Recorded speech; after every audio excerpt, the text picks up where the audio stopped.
कि गुरु तलवार होता है कि ढाल होता है?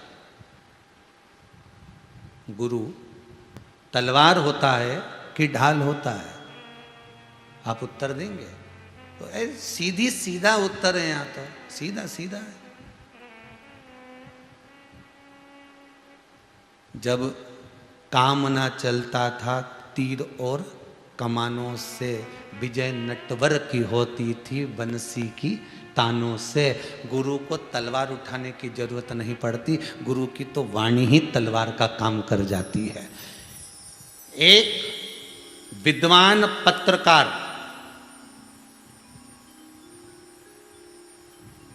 एक विद्वान कवि, एक विद्वान पत्रकार, एक विद्वान कवि, एक विद्वान लेखक, एक विद्वान वक्ता, एक विद्वान गुरु, एक विद्वान शिक्षक, इनको तलवार उठाने की जरूरत नहीं है, इनकी कलम ही तलवार है।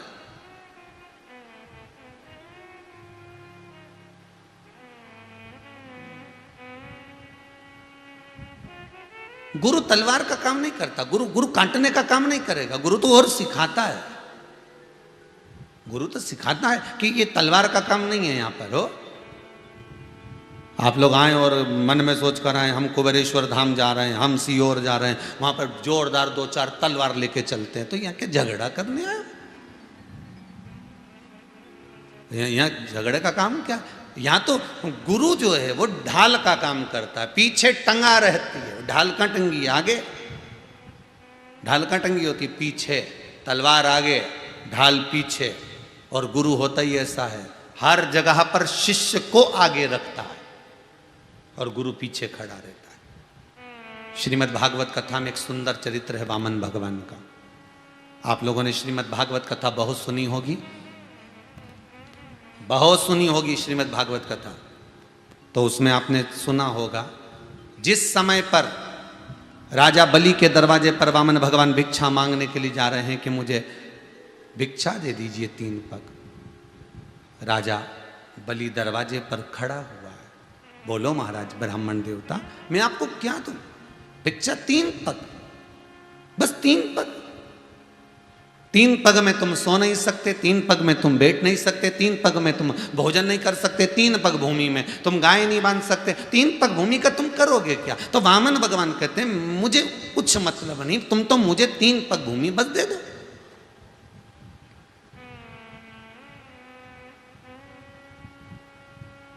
आप तो केवल मुझे 3 पग भूमि दीजिए, मुझे उससे कोई मतलब ही नहीं है कि आप 3 पग भूमि में क्या करना है। नहीं प्रभु, एक काम करता हूं, राजा बलि कहता मैं अपने पांव से नाप कर आपको दे देता हूं। वामन भगवान ने मन में सोचा अगर तेरे पांव से नब्बाना होता तो मैं यहां आया काय को रे?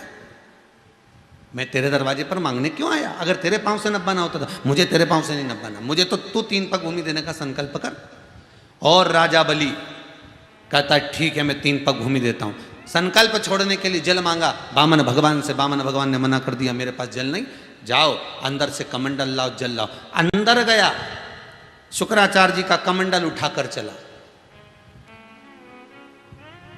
पूरी दुनिया में आपने दर्शन करा होगा कि जब जब गुरु और चेले चलते हैं तो गुरु आगे चलता है, चेला पीछे चलता है।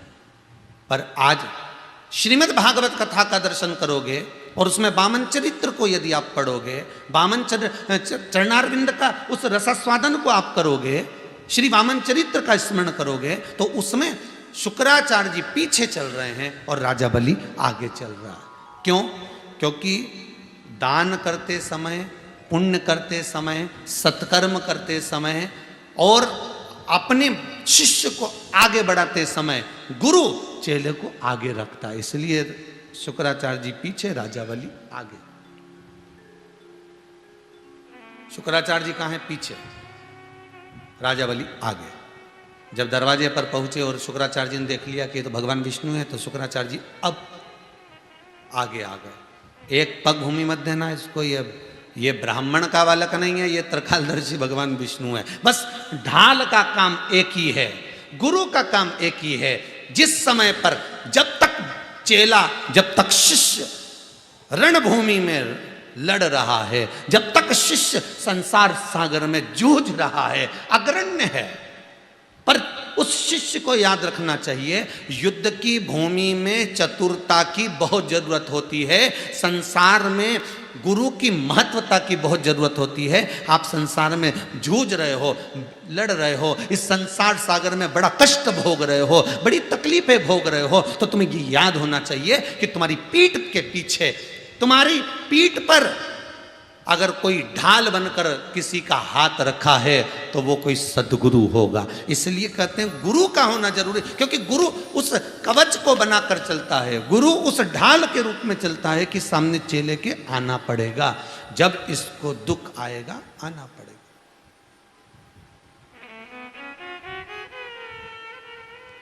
आए ना आए प्रभु कुटुम कबीला,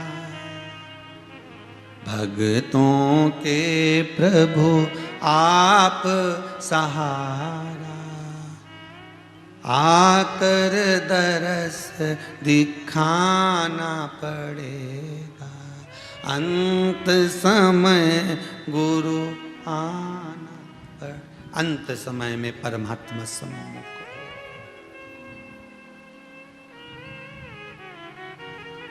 जब दुख आए, जब तकलीफ आए, जब कष्ट आए, जब रोग बढ़ जाए, जब तकलीफ बढ़ जाए, तब गुरु को याद करो, सम्मुख में गुरु आएगा।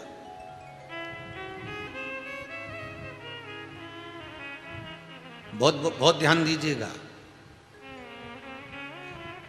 कभी कभी सोचने में आता है द्रौपदी का चरित्र, उसका चीर खिंचा रहा था और उसके गुरुजी सिंहासन पर बैठे थे। किसके? जितने लोग कथा सुन रहे हो बड़े सावधानी से सुनना महाराज, ये बहुत विचित्र, वो तो ये बहुत बहुत साधुवाद है जी गर्ग जी। ये गुरु शिव महापुराण की कथा चल रही है, पूरे विश्व को हिलाकर रखा है गुरु चरित्र ने। भारत की भूमि तो भूमि, विदेशों में भी लोग शिव महापुराण की इस गुरु चरित्र शिव महापुराण को ऐसे सुन रहे हैं कि क्या वर्णन करें। और ये मोबाइल पर तो ऐसी लाइन लगी, लोगों ने कथा का रस तत्व ऐसे ग्रहण कर रहे हैं, हमको कभी कभी आश्चर्य होता है कि गजब की 40-40 हजार, 30-30 हजार, 50-50 हजार लोग एक साथ मोबाइल पर शिव महापुराण का इस गुरु चरित्र को श्रवण कर रहे हैं। मैं नमन करता हूं आपकी भक्ति को साहब। जितने मोबाइल पर टीवी पर सुन रहे हैं आपकी भक्ति को नमन करता हूं। विदेशों में जितने सुन रहे हैं, आज वो कनाडा से बच्ची बोल रही थी, गुरुदेव बड़ी कृपा करी, बड़ी दया है, दिन में नहीं सुन पाती, रात को सुनती हूं, पर कथा सुने बिगर मेरा चित्त नहीं लगता। वो कनाडा में कथा श्रवण।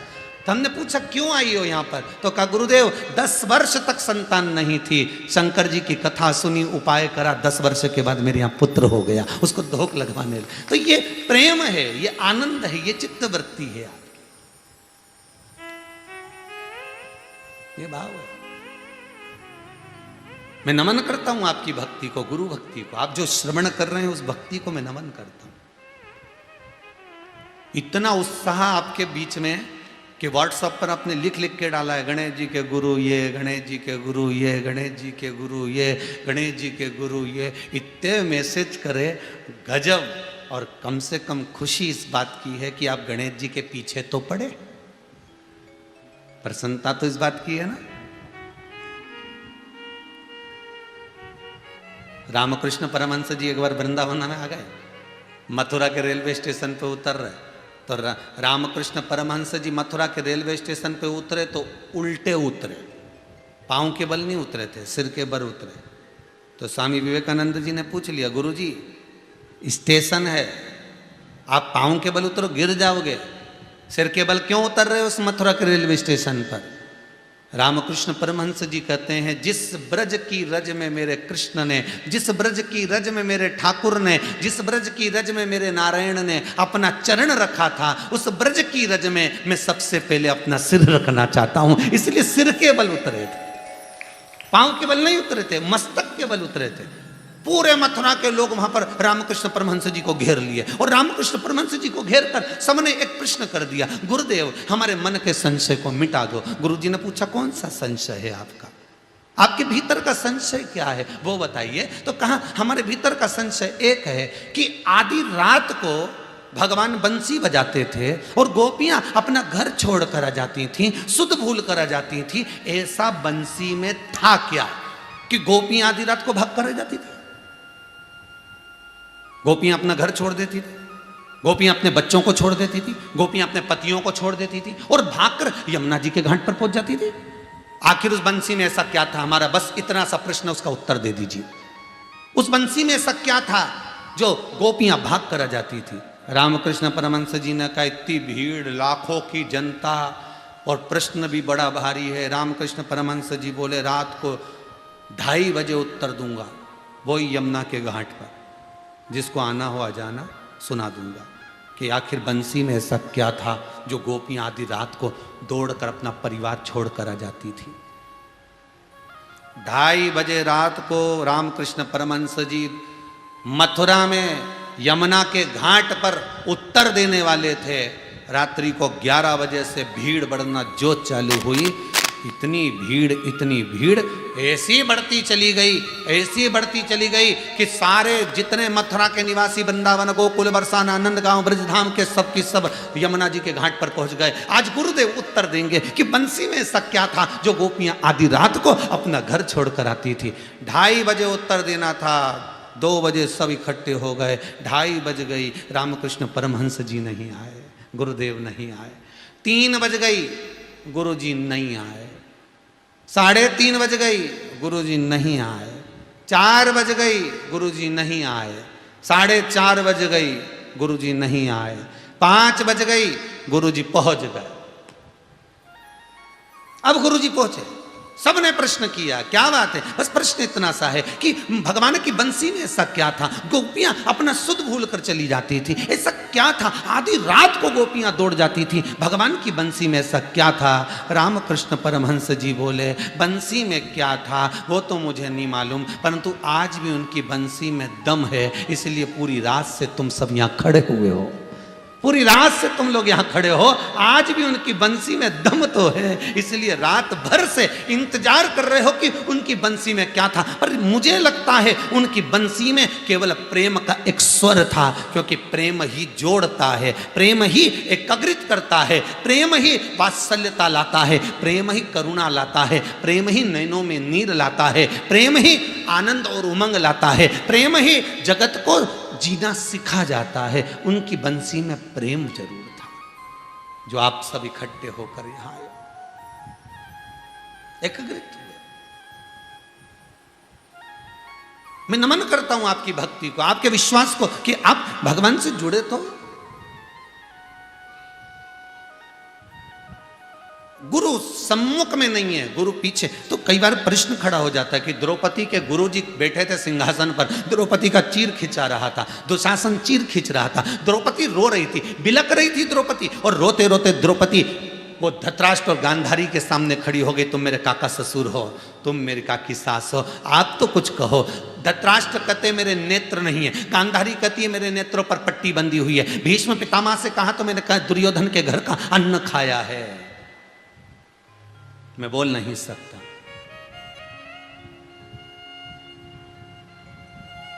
मैं बोलूंगा नहीं, मैंने दुर्योधन के घर का अन्न खाया, ठीक है। पांडवों से कहा हम कुछ नहीं बोल सकते, शीश नीचे झुकाकर बैठे हुए। किससे कहे? द्रौपदी। सब दूर हाथ जोड़ने के बाद द्रौपदी ने हाथ जोड़े हैं गुरु द्रोणाचार्य के। गुरुवर, आपसे गुरु मंत्र लिया है, मैं शिष्या हूँ आपकी, मैंने गुरु मंत्र लिया है। गुरु की आंखों में जल था, छटपटा रहा था गुरु, भीतर से रो रहा था गुरु, नेत्रों से नीर बहा रहा था गुरु, पर गुरु उस सभा में कुछ नहीं कर सकता था, कुछ नहीं कर सकता था।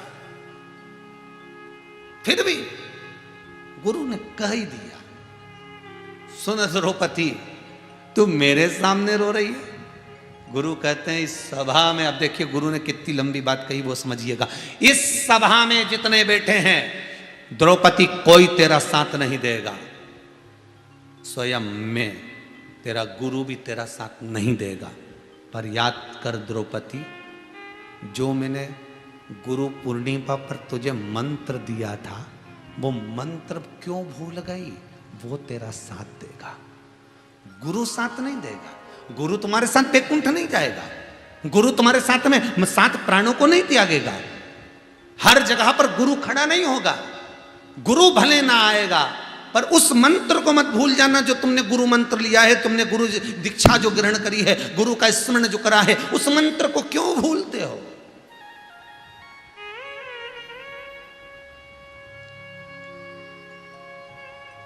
वो श्री शिवाय नमस्तुभ्यम शिव महापुराण के उस मंत्र को क्यों भूलते हो? क्यों भूल रहे हो उस मंत्र को? क्यों भूलते हो गुरु मंत्र को? आप गुरु को बुलाना चाहते, गुरु जी आप आ जाओ हमारा काम अच्छा हो जाएगा, गुरु जी आप पाँव रख दो हमारा काम अच्छा। गुरु जी आए मना नहीं है, गुरु जी लड्डू पेड़ा खाए मना नहीं है, गुरु जी बादाम काजू खाए मना नहीं है, गुरु जी तुम्हारे आए ना माला माला पहने वो भी चलेगा, गुरु जी साल श्रीफल ले वो भी चलेगा, पर गुरु के आने से जो काम नहीं होगा वो काम कैसे होगा? गुरु के मंत्र से। द्रौपदी की बुद्धि में बैठ गया कि मैंने सब कुछ करा, सबके आगे हाथ पैर जोड़े, अब कुछ नहीं करना, अब तो गुरु मंत्र का जाप करना। और जो द्रौपदी ने गुरु मंत्र का जाप करना प्रारंभ करा, ऐसा जाप करा कि परमात्मा हिल गया, ऐसा हिला कि भगवान को आकर तुरंत चीर बढ़ाना पड़ा। अब द्रौपदी को प्रसन्नता हुई तो द्रौपदी किसी को नहीं देखी, सबसे पहले गुरु द्रोणाचार्य को देखी। गजब की कृपा करी गुरुदेव, उस मंत्र ने करुणा कर दी। हाँ, दुनिया के लोग के कि हम क्या करें, बड़े दुखी हैं, हम क्या करें, ये तो हम नहीं बताएंगे, ये बताएगी शिव महापुराण की कथा।